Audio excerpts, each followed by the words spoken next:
Hey guys, it's time for my top 10 roller coasters in Denmark for this year. So at number 10 we have Polar Explorer at Legoland. This is a pretty good family coaster. It's pretty short, but it's actually pretty intense, and it has a really unique moment where it drops down. It's not that much, but it's still a unique moment, and it's still a good element to the coaster.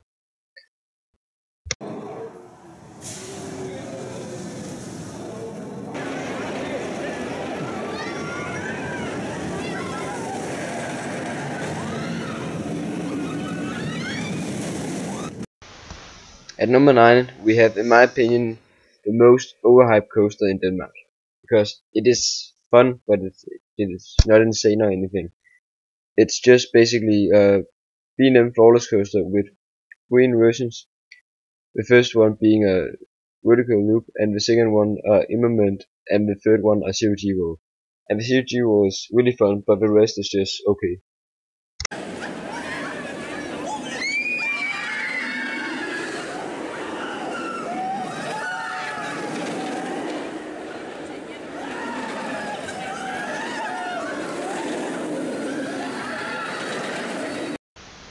At number 8 we have Falken at Forpsommeren. It's such a shame that this coaster is so rough, because if this coaster was smooth, I think it easily could be top 5, if not top 3 in Denmark, because it has amazing airtime, and the first drop is amazing because you first got a pre-drop, and then you got an airtime hill into the main drop, so you just got flung over into main drop. It's amazing if you're sitting in the back.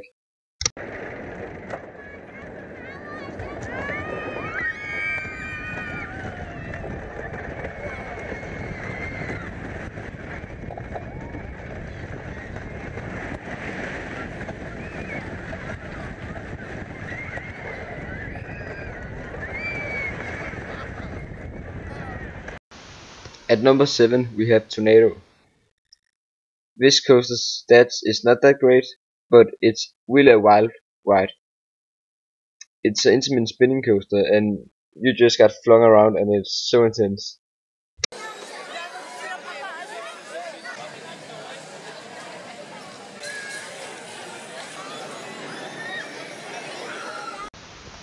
At number 6 we have Vildsvinet at Bungland.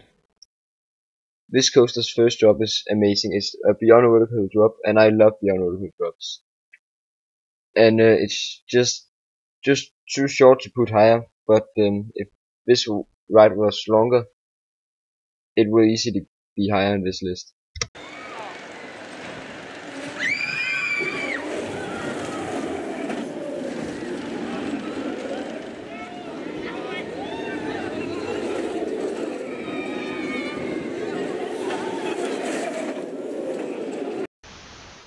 At number 5 we have the longest coaster in Denmark, Juvelen. This coaster has two launches, and none of these launches is really that forceful in my opinion. But the ride has so many turns, and you hit a high G-force.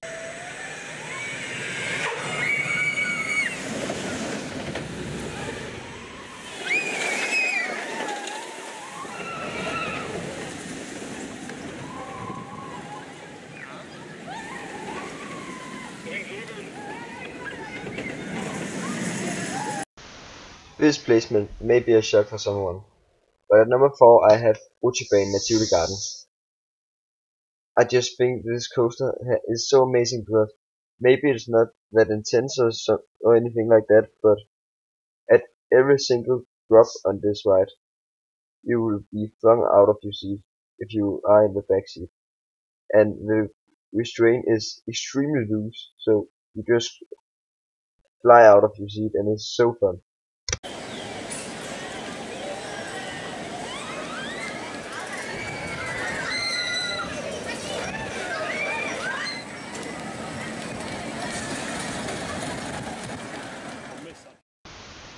At number 3 we have Lynet at Forpsommeren. This coaster is really fun and has great ejector airtime and a fun launch and a great fun top hat. But there's only one problem with this ride, and that is the headbanging. If this coaster had lap bars, it would easily be the second best coaster in Denmark, if not the best.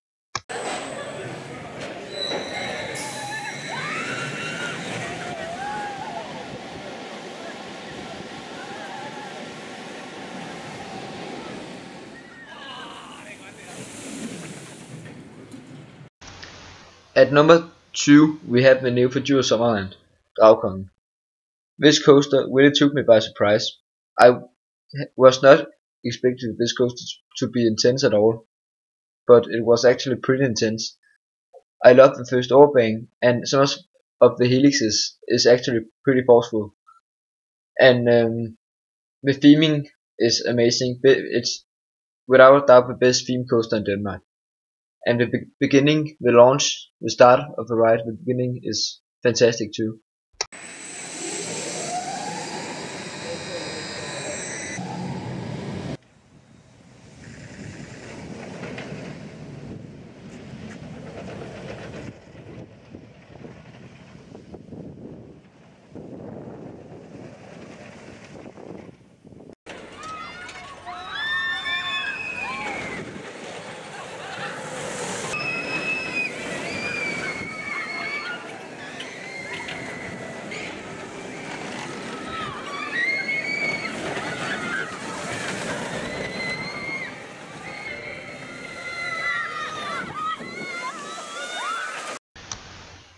So I can still say that this coaster is the best coaster in Denmark, and that is by far. It's way better than any of the other coasters here in my country. So it just has everything a coaster needs. It has a good drop, it has insane ejector airtime.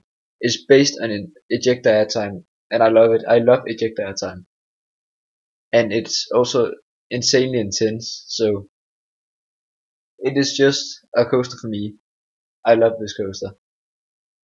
So that was my top 10 roller coasters in Denmark for this year. I hope you enjoy the video. Bye.